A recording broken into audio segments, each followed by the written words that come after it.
Cái đâu nghe mình cắm mic vô mình cao luôn sao? Được luôn chú. Cắm mic vô được luôn, nó có cái cổng mic cho chú đây luôn. Không ra vô rồi. Ra đầy đủ hết luôn, ra vô cái nào cũng có. Nó có kết nối Bluetooth cho chú luôn. Ví dụ như ở nhà chú muốn nghe nhạc giải trí mà mình biến cái đàn thành cái loa luôn, thì mình kết nối điện thoại vô. Đây là một đĩa chú luôn. Ví dụ như mình chơi đàn lâu, mình mệt mỏi, mình muốn nghe nhạc, kết nối với mình nghe luôn. Rồi, xin chào mọi người. Vừa rồi mình đã cài bộ sampler và cái đàn SX 900 cho chú Thương rồi. Bây giờ mình sẽ test thử cái bộ dữ liệu cho mọi người nghe thử nha. Đây.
Nhiều lắm chú, ví dụ như con test 1 và 2 cái điệu để con nghe thử cái âm thanh của nó rồi sẽ con hướng dẫn cho chú ha.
Đây nó có sao chú?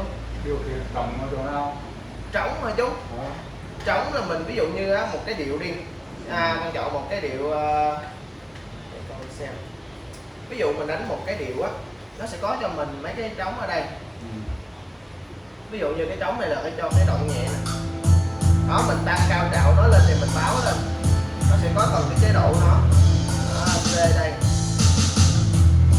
Đó, dành cho điệp khúc. Đây nó cũng dành cho điệp khúc luôn.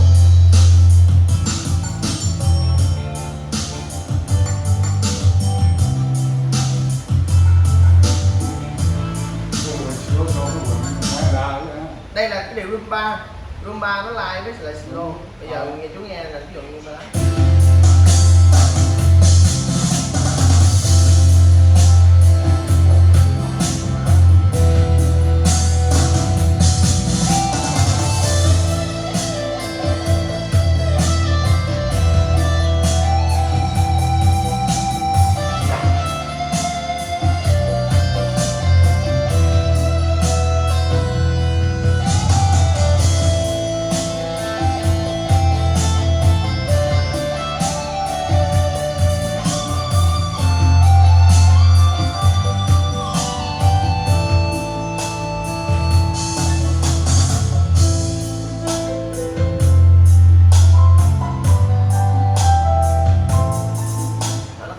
lắm.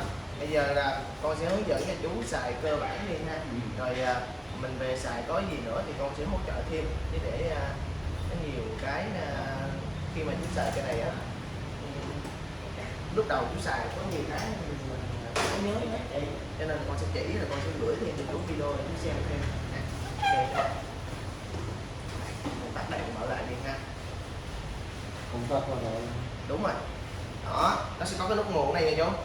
Mình tắt thì chú đè luôn chú, để cho nó chạy khi nào tối thui luôn á, mình hãy rút điện nếu mà nó đang chạy chứ đừng rút ra, rồi mở chú chỉ cần bấm cái là nó lên, đó, nó sáng đèn xanh đây là nó sẽ lên nha.